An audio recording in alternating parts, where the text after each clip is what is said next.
Muchas gracias por estar aquí. Es un placer para mí poder compartir estos minutos para hablar de un tema muy importante que es la responsabilidad social y las relaciones comunitarias y el tema de los guaraní. Para esto vamos a irnos un poco atrás en la historia y vamos a ir conversando un poquito y dialogando sobre quiénes son esta etnia. La verdad es que dentro de la historia no se conoce muy bien cómo es que ellos aparecen en el Ecuador.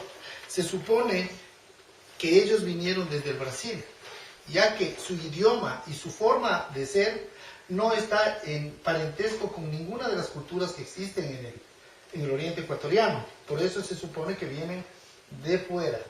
Pero hay otras personas que dicen que sí son nativos del Ecuador.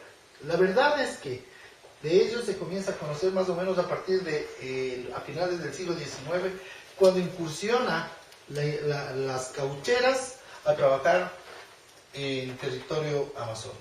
Los guaos, como son conocidos en la Amazonía ecuatoriana, son gente nómada, es decir, que está en un lugar y en otro. Su territorio abarca 3 provincias del Ecuador, que son Napo, Pastaza y Orellana. Y también conocemos que estuvieron ubicados siempre al margen derecho de lo que es el río Napo. Los guaraníes siempre vivieron en familias, incluso en una misma cabaña vivían diferentes familias, y estas familias eran conocidas como clanes. Cada clan, como dijimos hace un momento, era una familia. Entonces podemos decir que había el clan de los Taga, el clan de los Coba, el clan de los Enqueri, y así cada familia tenía su clan. El momento que viene el Instituto Lingüístico de Verano para evangelizar y civilizar a esta cultura, existe un rompimiento dentro de los clanes. Entonces es ahí que algunos aceptan que se evangelicen. Incluso hay la matriarca de todos los guaraníes, que se llama Dayuma, se la lleva a los Estados Unidos para presentarle como un trofeo de guerra, se puede decir. Pero hubo un grupo irreductible que no permitió esta evangelización y que existe hasta la actualidad. Ellos son los Tagaeri, que posteriormente otro clan se unió a ellos, que son los Taromenán. Han venido teniendo guerras entre ellos, con otras culturas e incluso con la industria petrolera, con la industria forestal y con los colonos que viven en la zona. Sobre este tema hay un libro importante que se llama El libro de Chevron, Mano Derecha del Imperio. Se topa este tema y lo que dice textualmente es: los guaraní no eran sedentarios, sino hasta que los obligaron, especialmente los misioneros estadounidenses, y se les obligó a vivir en una reserva india, en Tihuino, como hicieron en los Estados Unidos en el siglo XIX con los pueblos indígenas que les estorbaban. Esto dividió a los guaraní y grupos como los Tagaeri y los Taromenán, como pudimos ya decir anteriormente. El territorio guaraní y su defensa. A mediados de los años 30 del siglo pasado, la comercialización del caucho empieza a ser fundamental en el comercio internacional y se conocía que en el oriente ecuatoriano existía este producto, por lo que muchos colonos empiezan a llegar a la zona para trabajar en la producción del caucho. Los nuevos visitantes que llegan al oriente se asientan en el margen derecho del río Napo, lugar ancestral de los guaraní, y es aquí cuando empiezan los enfrentamientos. La desmedida colonización es otro factor importante de análisis, ya que por lo general se asientan en tierras que originalmente pertenecen a los guaraní. El gobierno empieza a entregar tierras a los pobladores de las diferentes provincias para que colonicen el territorio, pero nunca se imaginaron que en estas tierras vivían gente. Los guaos, al ver que llegaban nuevos pobladores a sus tierras, se sienten amenazados y empiezan a atacar a los colonos, y por muchos años se mantuvieron cruentos encuentros. Por los años 50 llega el Instituto Lingüístico de Verano al oriente ecuatoriano y se ubican al margen izquierdo del río Napo. frente al territorio guaraní. Con ellos, ya establecidos en la zona, empieza un proceso de dominación y evangelización a los clanes guaraní. Para que este objetivo sea cumplido, llegan al oriente muchos misioneros provenientes básicamente de los Estados Unidos. El gobierno ecuatoriano, empeñado en empezar a desarrollar los campos petroleros ubicados en esta zona, encomienda al Instituto Lingüístico de Verano el trabajo de educar y de evangelizar a los pueblos del oriente. Primero tenían que aprender la palabra de Dios y después la lectura y escritura del idioma español. La verdad es que esta organización estaba directamente vinculada con las transnacionales petroleras que empezaban a ingresar al territorio nacional, con el afán de desarrollar los proyectos de exploración y explotación petrolera, lo que dio paso a la aculturización del pueblo. Los misioneros con el pueblo guaraní definitivamente fue desgarrador, puesto que al momento que ellos quisieron hacer contacto, bajaron de los aviones, bajaron del avión que se les transportaban. Ellos pensaron que los guaraníes les iban a recibir cordialmente, pero se encontraron con otra realidad. Llegaron y lo único que recibieron fueron lanzas y lanzas y lanzas. Cada uno de los cuerpos fue encontrado con más de 60 lanzas en cada cuerpo en la tierra. Pero este no fue el único contacto que tuvieron con gente cristiana.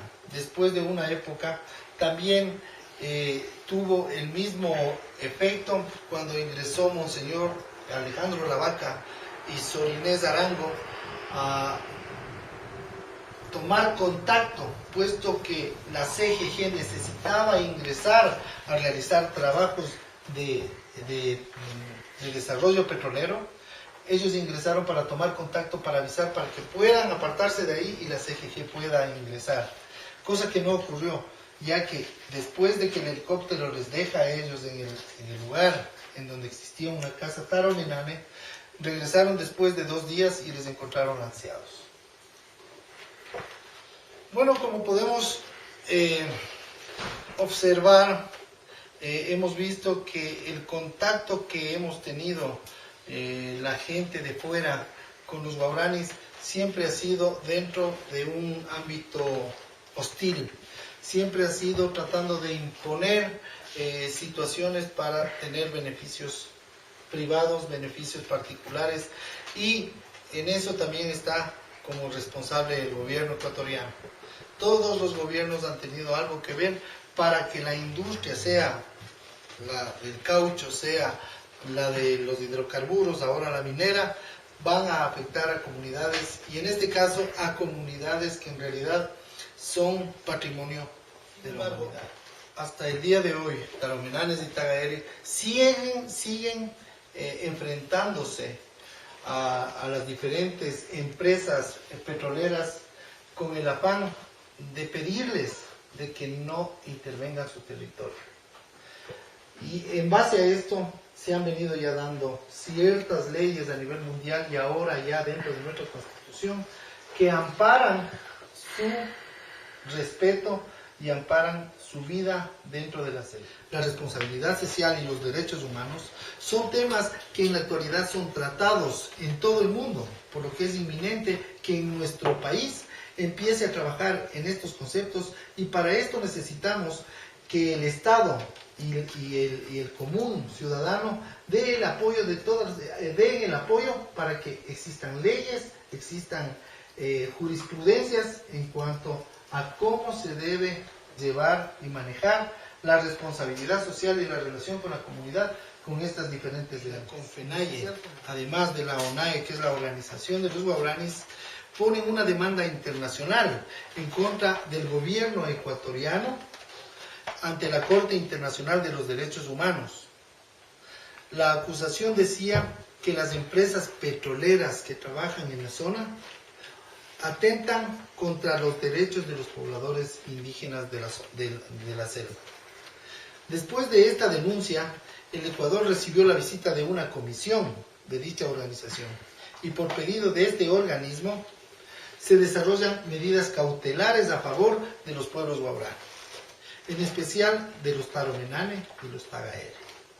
Las acciones inmediatas protegen a los derechos y garantizan la vida de estos clanes. Para el año 2004, el gobierno prohíbe la actividad extractiva petrolera y de madera en la zona considerada como intangible y de conservación. El economista Rafael Correa emite un decreto delimitando la zona intangible a las provincias de Napo, Orellana y Pastaza. Esta fue la primera ocasión que se formalizó un territorio para cuidar a los pueblos no contactados de la zona. El gobierno anuncia la adopción de una política gubernamental en beneficio de los pueblos en aislamiento voluntario, asumiendo la responsabilidad de proteger y garantizar la defensa de los derechos humanos colectivos e individuales de los pueblos no contactados. En el año 2008, el Ecuador tiene una nueva Constitución y en el artículo 57 se determina que la violación de los derechos de los pueblos en aislamiento será considerado como delito de etnocidio. El Código Penal establece una condena máxima de 25 años de prisión. El objetivo de esta exposición es planificar una campaña de comunicación enfocada a la población común para que conozcan de mejor manera al pueblo guaraní. Se difundirá por medio de trípticos, dípticos, las normativas, reglamentos y resoluciones que las diferentes instituciones emiten para su cumplimiento obligatorio dirigido a los profesionales de la responsabilidad social y de las relaciones comunitarias de las diferentes empresas. En conclusión, podemos sacar que es importante que cada una de las personas que vivimos en este país conozcamos un poco más de esta etnia. Tenemos que conocer de una mejor forma cuál es la responsabilidad que tenemos cada uno de nosotros frente a estas personas. Debemos conocer qué es lo que está haciendo el Estado en garantía de estos seres humanos que también tienen su propia vida. Y también debemos conocer qué es lo importante que tienen que hacer las instituciones internacionales en beneficio de la protección de estos seres humanos. La responsabilidad social de los seres humanos es de enseñar, compartir y difundir los conocimientos que puede tener sobre un tema específico.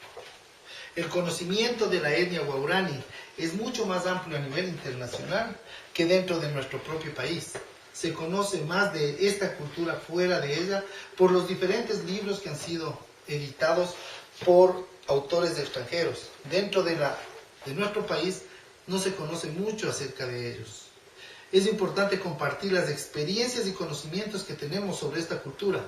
Las personas que hemos podido tener esta experiencia de vida con estas personas, experiencia de 17 años en la industria hidrocarburífera, nos permite poder conversar y poder comunicar ciertos aspectos de vida.